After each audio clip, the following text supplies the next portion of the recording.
All right, guys, welcome back to another video. It's your man Jay. It's time to take a look at the A53.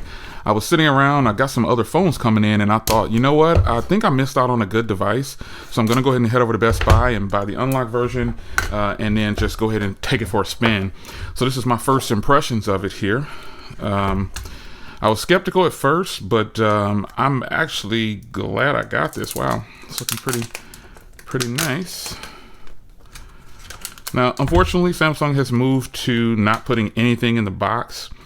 I'm pretty sure there's there's plastic around the sides, but wow, this matte black and then the flat screen, I'm loving it. So I wish the sides were matte too, but I think they're kind of that shiny material. Let's see. There's a lot of tape on here. Gotta keep it protected. Oh, come on.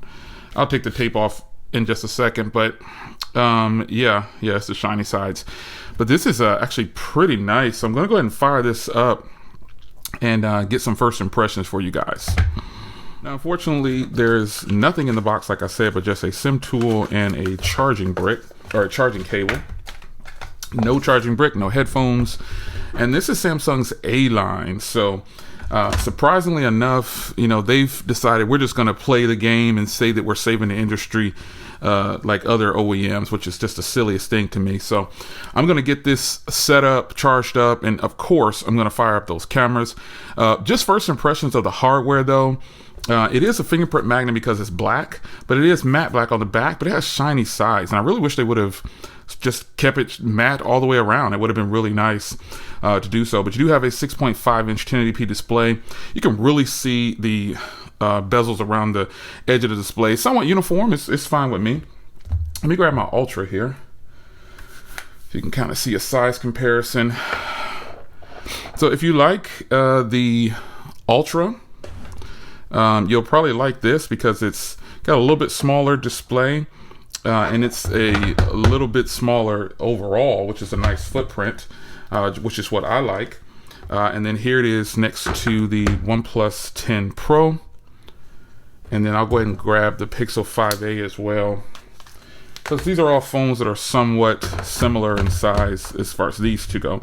The 5a coming in the smallest, but it's kind of a mixed bag. This is kind of a sweet spot at this 6.5-inch display in this particular body.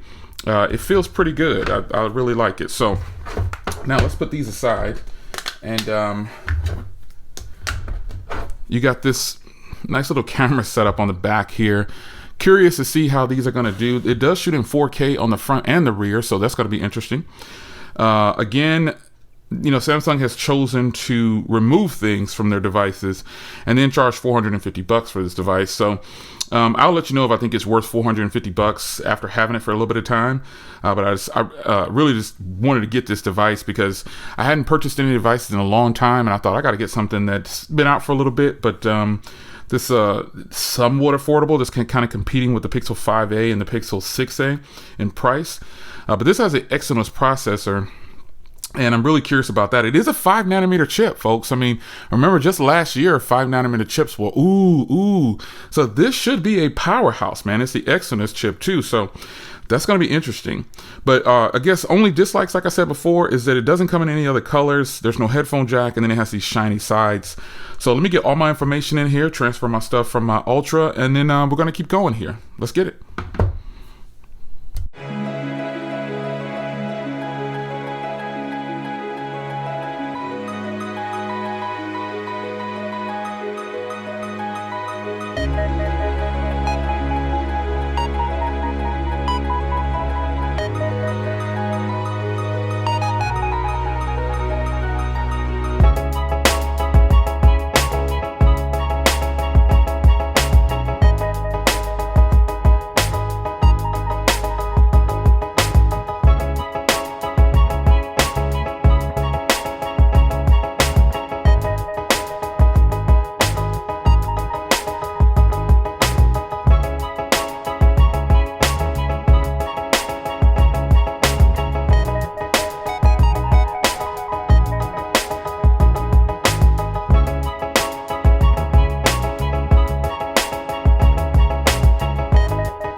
All right, one thing I want to note about this phone that is extremely disappointing because it's definitely one of my favorite features on a Samsung device is portrait style video. Now it does have pro video and a pro mode for taking photos, but even under pro video, it does not have the ability to adjust the gains on the microphone. So, I mean, but we are talking about their A line, but still this phone is feature packed and it should be able to give you at least the portrait video. Now this in fact is the camera shooting here in my office. So now let's get back to the top-down shots. I can tell you how I feel about this device after a little bit. All right, guys, here we are a couple hours later, and it's a nice device. I really like the cameras. There are some things about the cameras that I don't like, is it doesn't have portrait-style video. So when you go into the settings here, you can see my other Samsung device here. This is the Ultra, but still, folks, this is a $450 device, and that is a lot of money. And some things maybe they felt like people just wouldn't use. It could be the limitations of the processor. I do not know. However, portrait video, as you can see down here, is not there. Obviously, director's view is not there as well. But it does have pro video and then pro for photos. And it has a whole bunch of other things like super slow motion. But surprisingly enough, it does not have one of my favorite functionalities, which is portrait style video. So, you know, but the cameras themselves, the shutter speed is, you know, it's a thing with this device. So if I put it here, let's go to photo. You can just, I'm just going to take a photo real quick so you can see exactly the shutter speed. Now, if you look down in the bottom corner right here, you can see how when it popped up, you can see it pop up. So let me see if I can get it in view here so you can see. So I'm gonna just check the bottom corner right down here where the photos populate, and you'll see here. So that's not a slow shutter speed by any means, but it's definitely not like, you know, what I'm used to, I guess I'll say. But you know, hey, it takes great photos, and that's the most important part. Now, surprisingly enough, this phone does have the side menu here because Samsung has adapted this to all of their phones. Like whatever's on the phone, you can use it. So that's the strange part. But for me, all of the devices are getting that, but it doesn't have portrait video. So performance, otherwise, I just have everything installed. I was actually just using the cameras this whole time and playing with them and testing them out. And the cameras are great, man. I mean, it's a good experience so far. Now, right out of the box, I got 3 software updates. It went to the April. Let me see here. I got them down here. It went through the March, April, and May security patches to catch me up to date. And that's obviously because, you know, why it might have been sitting for a while, and so it is now up to snuff. So performance-wise, it's kind of not sluggish, but I know it's just getting started. So it feels a little sluggish at times when doing certain things. But again, I haven't signed into any of my apps. I just installed them. So sometimes it feels a little sluggish when doing things. But I mean, I'm sure that'll get going once it learns my behaviors and everything. So let me see if it'll let me sign in here. Well, never mind. But I mean, all in all, I'm pretty happy with it so far. I can't tell you whether I think it's worth $450 yet, but just based off of what I'm seeing, you know, is this a better purchase than, say, the Pixel 5a 5G? Camera wise, as far as video goes, it might be a little bit better in video than the Pixel 5a 5G. Photos are pretty decent. Portrait shots on here are actually really solid. I'm actually kind of surprised at how nice the portrait shots are. But overall, my first impression of this phone is really, really nice. I think I'm going to enjoy using it. I'm making some switches as far as carriers go in a little bit, so I'll give you an update, and I'll probably use this device for the switch. Even though I told them I was going to use my Ultra for the switch, I wanted to get something that's, you know, a little bit easier on my pocket as far as carrying it around as a daily driver. And this is one of the phones I considered in doing so. So first impressions, I'm impressed. I'm hoping that the facial recognition gets a little bit faster. I had to kind of dip down just so you can see my face from behind the camera. But you know, all in all, I'm pretty happy with it. I'll pair it with my Galaxy Watch 4 to see how that works with me, and you know, we'll see how this works out. So far, it's still brand new, so you know, there's nothing really solid I can tell you about, like strong personal feelings about it. But let me get into battery here, and let's optimize it. I wonder if this has the RAM, extra RAM I can do. Probably not, but it does have 6 gigs of RAM. Oh, RAM Plus, there it is right there. So I can extend it up to, now maybe this will help.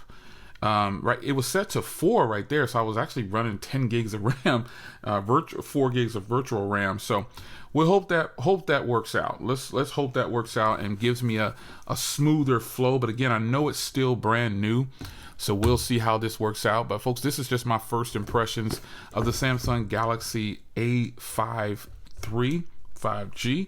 5G works great. I'm going to be testing it on T-Mobile, and I'm going to be testing it on another carrier. But I ultimately got this to use on it, not to get on T-Mobile. To use on T-Mobile, I got it to use on a different carrier. So you know, we'll see how this pans out. It's a really nice fast boot up, I'll say. Maybe I can show you the speeds on T-Mobile right now. I do like the size of this device, I have to admit. Now let me get out the Nord here. It reminds me of the Nord. The Nord feels, since the Nord has like the flat sides, this is kind of about the size of what it is. Yeah, this is almost the exact same size as a OnePlus Nord N20. So that's fairly impressive. And I really like the way the Nord feels. So let's go ahead and do a speed test real quick here. Let me see if I have the speed test app installed. Yeah, we'll do a speed test, and this is over T-Mobile, so I can show you what you could possibly get from T-Mobile speeds. Now inside my house, it always fluctuates, but normally inside my house I get between 250 to 500 on T-Mobile. But this device definitely is probably not connected to 5G because it's getting 19. That's the first I've seen that. Those are normally my upload speeds, but excuse me, we're just getting started. So I'm gonna take this phone through the paces, and I really hope that I enjoy it. You know, 450 to me is kind of steep when you do have phones like the OnePlus Nord that come in at a lot less. This is a T-Mobile exclusive, but unlocked. You know, since you pay in full, it's unlocked. I was thinking about selling this, but I don't think I want to. Let's test it again here. See if we can get those real speeds that I normally get, which is 250 to 500. I think something's wrong here. But again, when you have phones like this that are 450 as well, and it has solid battery, strong performance, good cameras, not the greatest video, but definitely good cameras, 450 can seem steep in that price range for a phone that you know, possibly might have performance issues because of the processor. But I'm not saying that's what's going to happen. I'm hoping that it doesn't, because this doesn't have a Snapdragon processor. It has the Exynos processor. I forget which one it is, but I'm sure you experts will tell me. I could just look online real quick, but it has the Exynos processor. Currently, this is what I'm getting in my office for some reason. I don't know if it's the device. Nonetheless, folks, we are ready to lock this thing down. My first impressions of this thing is really solid so far. I'm happy I picked it up. I like how it feels in the hand, and I'm impressed.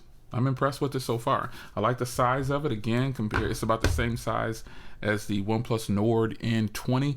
So I think if you like the way this phone feels, you'll like the size of this one as well. So it's your man Jay. Hope you guys enjoyed, and I'll see you in the next one. Take care.